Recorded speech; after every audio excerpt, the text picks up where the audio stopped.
everyone, Aisha here. So today I want to talk about the topic, don't give up. So even if you feel like your prayers are not being answered, even if you feel like there's been no movement in whatever situation you're believing God for, I want to encourage you to not give up. And so I want to teach today from Luke 18 verses 1 through 8. And honestly, I had a whole different message prepared, but then I read this not too long before I went to record. And so I just felt like this was something that needed to be taught on today. So I don't know who is on the verge of giving up, but I want to let you know, don't give up. Keep crying out to God and keep trusting Him for breakthrough in whatever situation or circumstances you are dealing with today.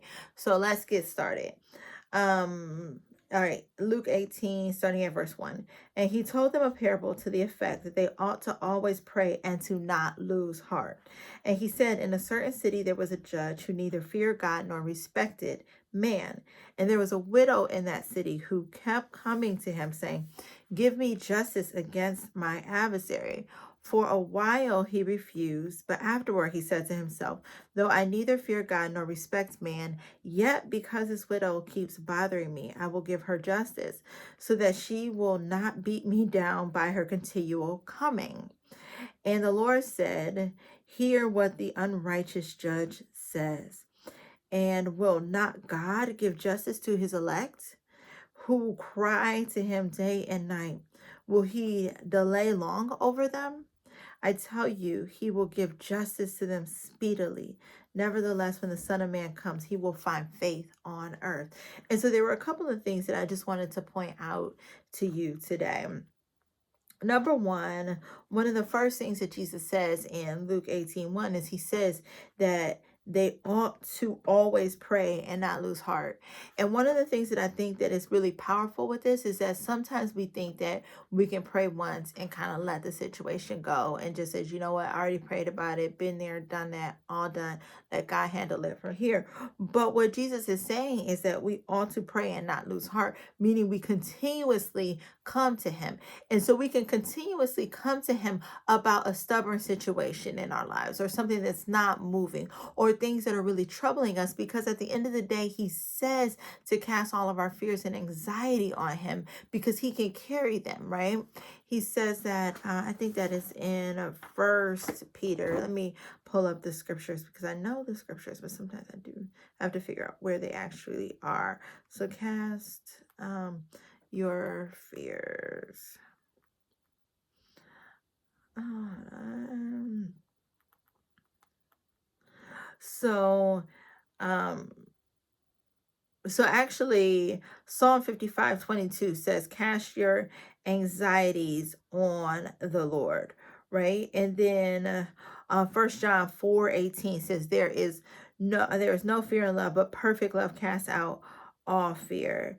And then 1 Peter 5:7 says, cast all your anxieties on him because he cares for you, right? So we're called over and over and over again to cast our cares and our anxiety on the Lord. And Jesus invites us to do that. He says, cast them at his feet. And that's what we need to do. And so one of the things that that help us with this is to pray and to continue to pray, even if something isn't moving. But prayer allows us to take those concerns and cast them on the Lord over and over and over again. And sometimes what you can do is, if you don't feel like praying, right, you can just thank God as if it is already done. You can thank God for the things that he has already done in your life. Thank God for the blessings that you've already had. Thank God for waking you up this morning. Thank God for everything that he has done already to put you in remembrance about his power and that he can deliver you through whatever it is that you are going through at this particular point in time. So Luke 18 verse 1 says, always to pray and not lose heart, meaning don't give up. So even if you don't feel like your prayers are being answered, you don't give up. And so I remember when I first got pregnant, and I've said this a number of times, that I became a single mom through an unplanned pregnancy. The father of my twins tried to force me to have an abortion. So I literally had to stand on faith to not have the abortion because he was very convincing for all the reasons for why I should have it. But something in my heart Lord said, no, continue on with the pregnancy.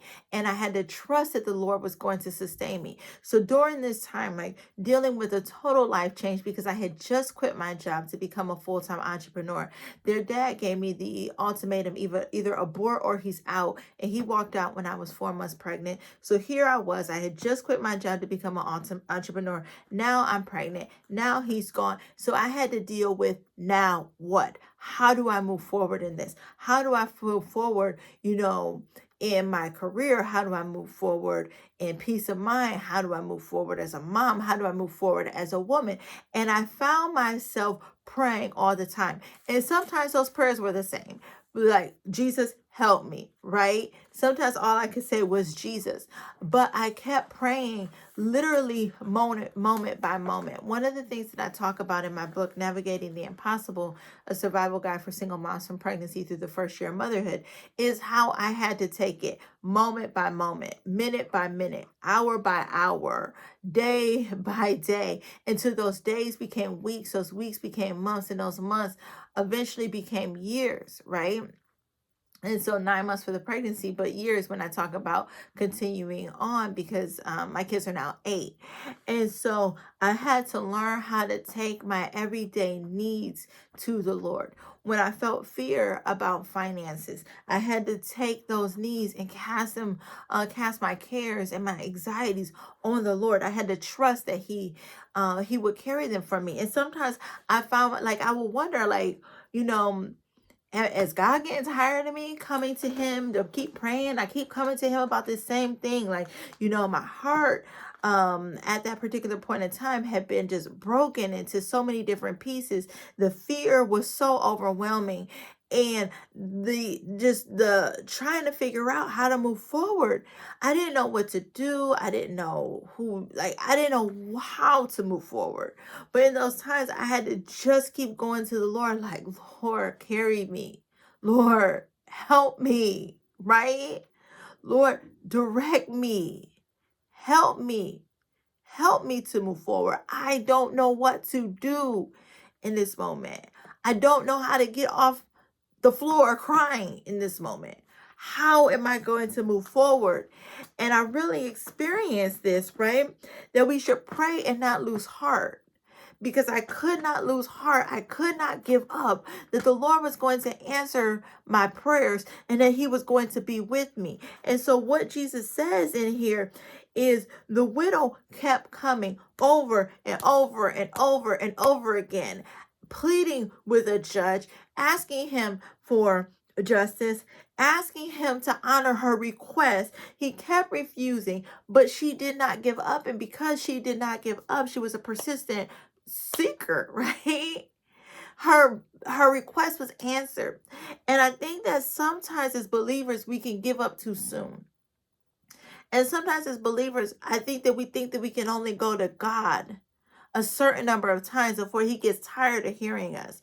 Like, sometimes and I know with me, like, sometimes if my kids ask me something over and over and over again, like, there are times where I just get so tired of the request, and I'm like, okay, whatever you want, it's okay. Like, just do it. Just do it. Get that extra piece of dessert. Get that extra piece of candy. Just please stop with requests, right? And or sometimes I'm just like, okay, you've asked me for this like 5 times. I'm trying to protect your teeth. No, you cannot have that extra slice of cake today, right? Just stop asking. And I think that sometimes we think God responds to us the way we respond to our kids, or how we have been responded to as we were growing up. But we don't understand that God is we are loving too, of course, as moms, but he's more patient than us, right? He's more patient than us. He sees the beginning of and from the end, he has the full picture, right? His ways are not our ways. His thoughts are not our thoughts, right? And so he doesn't get tired of us going to him about our prayers. He says that we are to seek him. We are to seek him. We're supposed to seek him diligently. This is what we learn through Luke 18, verses 1 through 8. We're supposed to seek him diligently. And then if I skip down to verse 7, what Jesus says is that, so if the unrighteous judge will grant the desires for this woman because she's persistent, how much more will he do for us? As a matter of fact, in verse 7, he says, and will not God give justice to his elect to cry to him day and night. So as we cry to him about, moving forward after unplanned pregnancy, as we cry to him about how to balance our career as a single mom, how do we balance our finances as a single mom? How do we build our support system as a single mom? How do we move forward in healing, to heal our broken hearts, to become whole, to be able to rest in Christ, to be able to have the wisdom to be able to navigate motherhood so that we thrive and that we raise our children in a way that gives God the glory and the honor? So will he not respond when we cry to him day and night? Right? He tells us in verse 1 to always pray and to not lose heart. So I just wanted to come to you and say, whatever. And then the other thing that I also, before I say that, he says, will he not delay long over them? I tell you, he will give justice to them speedily. So he's not going to delay, right? In his perfect timing, he will answer your prayer. And when he answers it, your answer will come speedily, right? And then he goes on to be able to link faith with our prayers. He said, when the Son of Man comes, will he find faith on this earth? Our faith is demonstrated by how much we trust God, how much we communicate with God, how much we come to God, how much we rely on him, how much we rest on him. So if you're going through a stubborn situation now, whatever it is, and I know that becoming a single mom after an unplanned pregnancy is hard. It's hard to move forward. But let your faith take root. Let your faith grow deep roots. Continue to go to God in prayer. Don't lose heart. And trust that the God who we serve hears us and answers our prayers. Matter of fact, in Exodus verse, I think it's 2, I want to say. I think it's in Exodus verse 2. It's either at the end of verse, no, actually it's in Exodus verse 3. And so,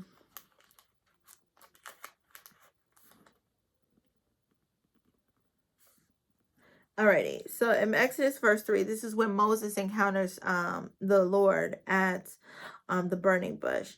And so what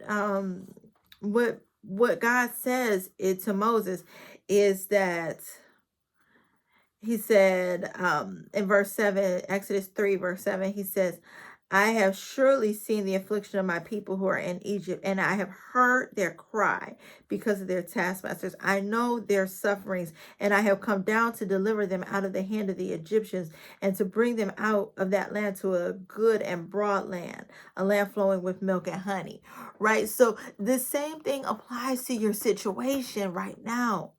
We have to trust when we continue to go to God, we have to trust that he hears us. We can't lose heart because we know that God sees us. He hears us.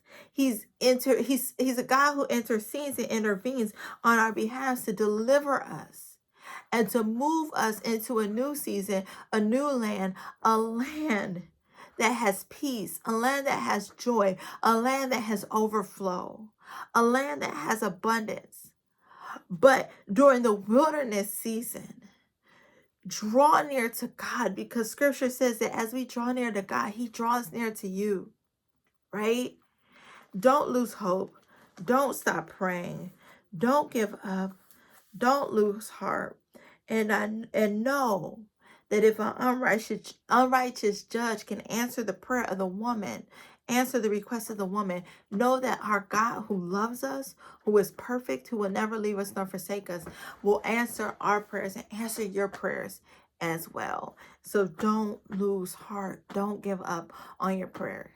And so I just want to encourage you, if this message has blessed you, then head over to Amazon to pick up my book, Navigating the Impossible, a survival guide for single moms from pregnancy through the first year of motherhood.